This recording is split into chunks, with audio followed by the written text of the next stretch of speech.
दोस्तों बहुत सारे दोस्त जब यूपीएससी ईपीएफओ के एपीएफसी या फिर ईयू एग्जाम की प्रिपरेशन स्टार्ट करते हैं तो इन एग्जाम्स के पैटर्न के रिगार्डिंग उनके मन में काफी सारे डाउट होते हैं कि सर इन एग्जाम्स में कितनी स्टेजेस होती हैं, किस स्टेज की कितनी वेटेज होती है, क्या इस एग्जाम में सेक्शनल टाइमिंग है, क्या इस एग्जाम में सेक्शनल कट ऑफ है, क्या इस एग्जाम में इंटरव्यू में कुछ मिनिमम मार्क्स स्कोर करने पड़ते हैं। तो दोस्तों आपके जितने भी डाउट हैं इन एग्जाम्स के पैटर्न के रिगार्डिंग वो इस वीडियो में रिजॉल्व होने वाले हैं। और ये वीडियो उन्हीं लोगों के लिए जो कि अभी प्रिपरेशन स्टार्ट कर रहे हैं या जो इन एग्जाम्स की इंफॉर्मेशन लेना चाहते हैं। जो बच्चे नोटिफिकेशन आने के बाद प्रिपरेशन स्टार्ट करेंगे वो वीडियो अवॉइड कर सकते हैं।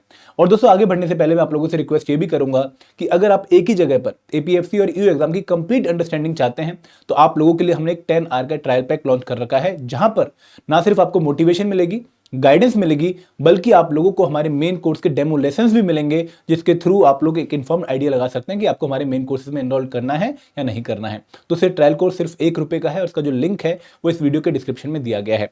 अब दोस्तों बात करते हैं हमारे आज के टॉपिक की, जो है complete pattern for UPSC EPFO APFC and EU exam. दोस्तों इस एग्जाम के पैटर्न के रिगार्डिंग बच्चे के मन में सबसे पहला डाउट तो यही आता है कि क्या सर एपीएफसी और ईयू एग्जाम का पैटर्न एग्जैक्टली सेम है या इनके पैटर्न में कुछ डिफरेंस है। तो मैं आपको सबसे पहले यही बताना चाहूंगा कि भाई जो कंप्लीट एग्जाम पैटर्न है, end to end exam pattern जो है एपीएफसी एग्जाम का और ईयू एग्जाम का, वो बिल्कुल सेम है। आपको इन दोनों एग्जाम्स के पैटर्न में कोई डिफरेंस देखने को नहीं मिलेगा। अब दूसरी बात कि सर क्या ये एग्जाम एक ही दिन में कंडक्ट होता है या अलग अलग दिन कंडक्ट होता है। दोस्तों मैं आप लोगों को ये बताना चाहूंगा कि 2023 से पहले जब भी एपीएफसी या फिर ईयू एग्जाम आए हैं ये अलग अलग दिन कंडक्ट हुए हैं। अब क्यों अलग अलग दिन कंडक्ट हुए हैं? क्योंकि इन एग्जाम की नोटिफिकेशन अलग अलग टाइम पर रिलीज हुई है। एपीएफसी 2015 में आया था तो एग्जाम 2015 में कंडक्ट हुआ, ईयू 2017 में आया था तो ईयू का एग्जाम 2017 में कंडक्ट हुआ। तो अलग अलग एग्जाम कंडक्ट हुए। लेकिन 2023 में क्या हुआ कि पहली बार यूपीएससी ने लोगों को एक अच्छा मौका देते हुए एपीएफसी और ईयू एग्जाम की नोटिफिकेशन एक ही दिन रिलीज करी। एक ही नोटिफिकेशन में दोनों वैकेंसीज को मेंशन किया। तो क्योंकि नोटिफिकेशन एक साथ आई थी तो इसलिए एग्जाम भी 2 जुलाई 2023 को एक ही दिन दोनों पेपर का कंडक्ट हुआ।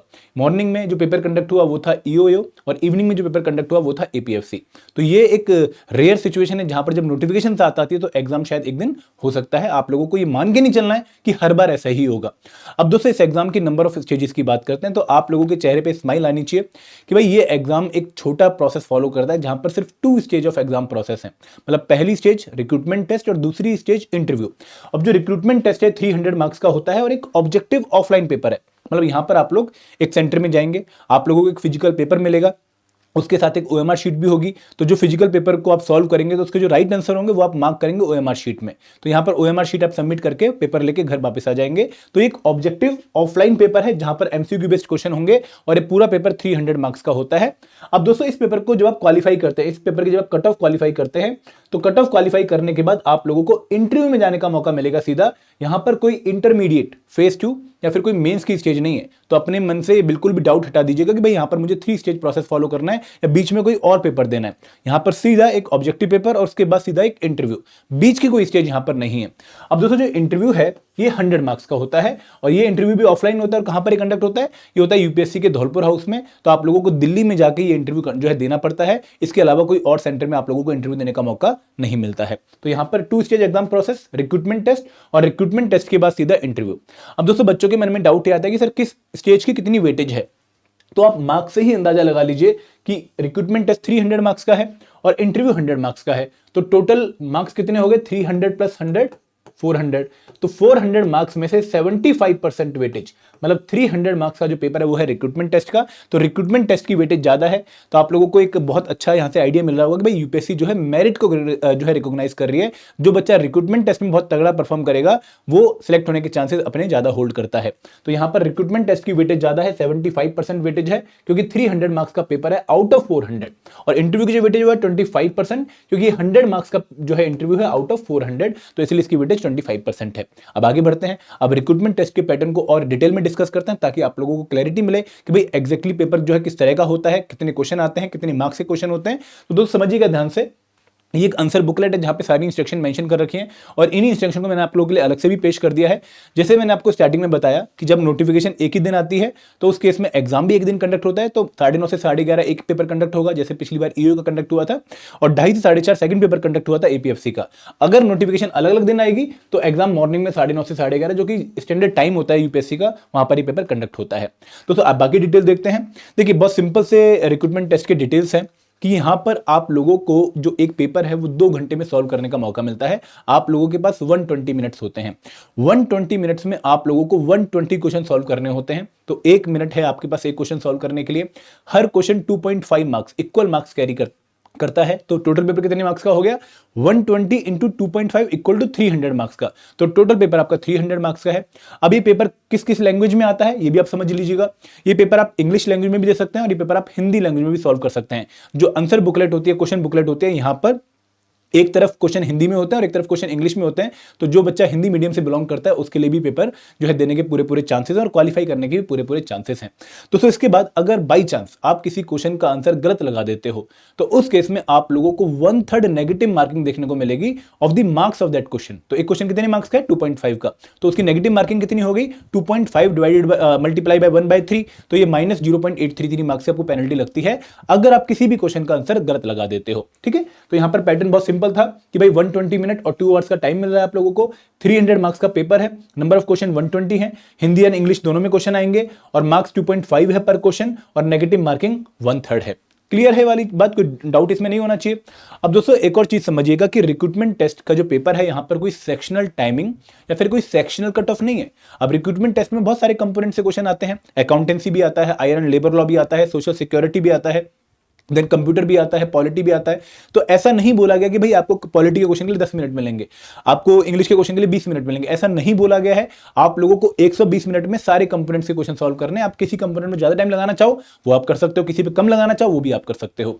दूसरी बात, यहां पर जो कट ऑफ है वो एक ओवरऑल कट ऑफ है कि भाई आपको 300 मार्क्स में से जो कट ऑफ है उसको क्वालिफाई करना है। अभी कट ऑफ जैसे for example last time APFC exam की 178.33 गई थी, तो ये ओवरऑल कट ऑफ है भाई पूरे पेपर के जो मार्क्स हैं वो आपके 178.33 से ऊपर होने चाहिए। यहां पर अगेन कोई सेक्शनल कट ऑफ नहीं है कि भाई आपको पॉलिटी के 10 क्वेश्चन में से 7 क्वेश्चन ठीक करने हैं, इंग्लिश के 20 क्वेश्चन में 16 क्वेश्चन ठीक करने हैं, ऐसा कोई रूल नहीं है। कंपोनेंट वाइज कट ऑफ नहीं है, यहां पर टोटल कट ऑफ है, ओवरऑल कट ऑफ है जो आपको क्वालिफाई करनी है। ठीक है, और एक कट ऑफ आप लोगों को रिक्रूटमेंट टेस्ट के रिजल्ट के टाइम पर पता नहीं लगती है, ये पूरा प्रोसेस कंप्लीट होने के बाद आपको पता लगती है। तो ये है रिक्रूटमेंट टेस्ट। आगे बढ़ते हैं और अब बात करते हैं इंटरव्यू की। देखिए इंटरव्यू स्टेज एक बहुत ही इंपॉर्टेंट स्टेज है, भले ही इसकी वेटेज 25% है ओवरऑल वेटेज स्कीम में, बट आप लोगों को इंटरव्यू की इंपॉर्टेंस समझनी है। मैं समझाऊंगा कैसे इंपॉर्टेंस है इसकी। तो ये इंटरव्यू 100 मार्क्स का होता है और यहां पर भी आप हिंदी या इंग्लिश किसी भी भाषा में दोनों में से एक में आप इंटरव्यू दे सकते हैं। और दोस्तों यहां पर कुछ मिनिमम मार्क्स आप लोगों को स्कोर करने हैं कैटेगरी वाइज। वो मिनिमम मार्क्स हैं अभी मैं आपको क्लियर करूंगा और मैं अगेन उनकी इंपॉर्टेंस भी आपको बताऊंगा। और दोस्तों जहां पर जो इंटरव्यू है वो जनरली 2 सेशन में कंडक्ट किए जाते हैं, जहां पे रिपोर्टिंग टाइम मॉर्निंग सेशन का 9 से 12 है और जो आफ्टरनून सेशन है, जो इवनिंग वाले सेशन है, उनका रिपोर्टिंग टाइम 12 बजे है। और यहां पर जाकर आप लोगों को इस सेशन के दौरान डिफरेंट पैनल्स के जो है अंदर भेजा जाता है, वहां पर आपका इंटरव्यू कंडक्ट होता है और इंटरव्यू जो है काफी अच्छे पैनल कंडक्ट करते हैं। जैसे अरविंद सक्सेना सर का पैनल होता है, रिटायर्ड यूपीएससी चेयरमैन है। तो ऐसे बहुत सारे लोग आप लोगों को देखने को मिलेंगे पैनलिस्ट में जो कि काफी अच्छे जो है ओहदे से जो है रिटायर वगैरह हुए। तो इंटरव्यू काफी अच्छा होगा, आप लोगों को काफी क्वालिटी प्रैक्टिस इंटरव्यू के लिए करनी पड़ेगी। एंड दोस्तों आप लोगों को इंटरव्यू देके मजा भी आने वाला है। और इंटरव्यू कहां पर होता है? ये होता है यूपीएससी का ऑफिस जो धौलपुर हाउस में है, वहां पर आप लोगों का इंटरव्यू कंडक्ट होता है।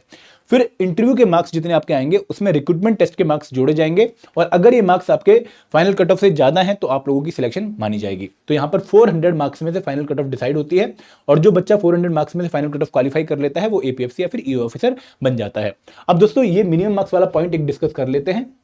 मिनिमम मार्क्स का मतलब क्या है कि भाई अगर आप लोग जनरल कैटेगरी या फिर ईडब्ल्यूएस कैटेगरी से बिलोंग करते हैं, इकोनॉमिकली वीकर सेक्शन से बिलोंग करते हैं, तो आपके जो मार्क्स हैं इंटरव्यू में वो 50 या फिर 50 से ऊपर होने चाहिए।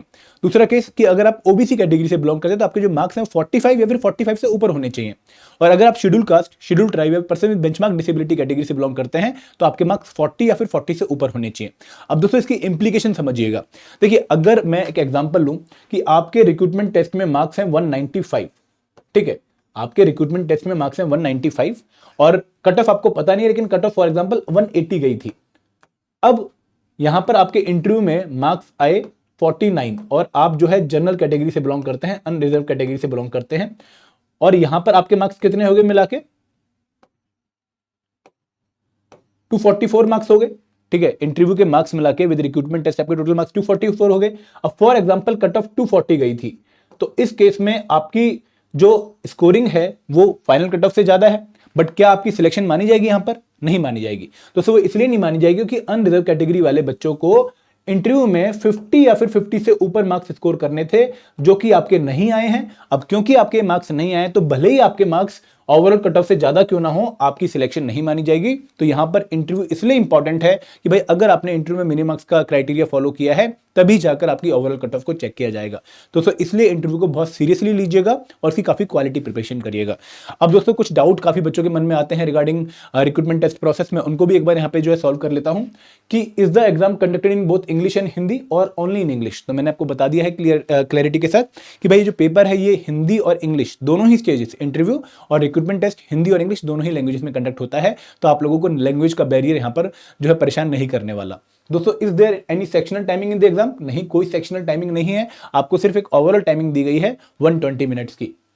Is there any sectional cut off in the exam? नहीं भाई, सेक्शनल कट ऑफ भी नहीं है, यहां पर सिर्फ एक ओवरऑल कट ऑफ है जो आपको क्वालिफाई करके नेक्स्ट राउंड में जाने का मौका मिलता है, और फिर एक फाइनल कट ऑफ है जिसके through recruitment test plus interview के मार्क्स मिला के आपकी कट ऑफ फाइनली जो है अगर क्रॉस हो गई है तो आपकी सिलेक्शन इंश्योर हो जाती है। Is there any negative marking in the exam? Yes, बिल्कुल नेगेटिव मार्किंग है और काफी तगड़ी नेगेटिव मार्किंग है, जो कि स्टैंडर्ड यूपीएससी नेगेटिव मार्किंग होती है 1/3 of the marks of the question. तो यहां पर क्योंकि क्वेश्चन 2.5 मार्क्स का है, तो आपकी 0.833 मार्क्स की नेगेटिव मार्किंग होती है for each wrong question.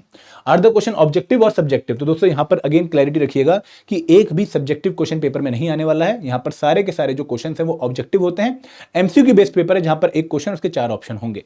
Is the exam pattern for APFC in EOA the same और there are any major differences? There is no major difference, even there is no minor difference. दोनों का pattern exactly same है, तो आप लोगों को इसके बारे में कोई टेंशन नहीं लेनी है। तो दोस्तों अब आप लोगों को पैटर्न के बारे में आई होप पूरी तरीके से क्लैरिटी मिल गई होगी, किसी भी बच्चों को डाउट नहीं होगा। अगर कोई डाउट फिर भी रह गया तो दोस्तों कमेंट सेक्शन आप लोगों के पास है।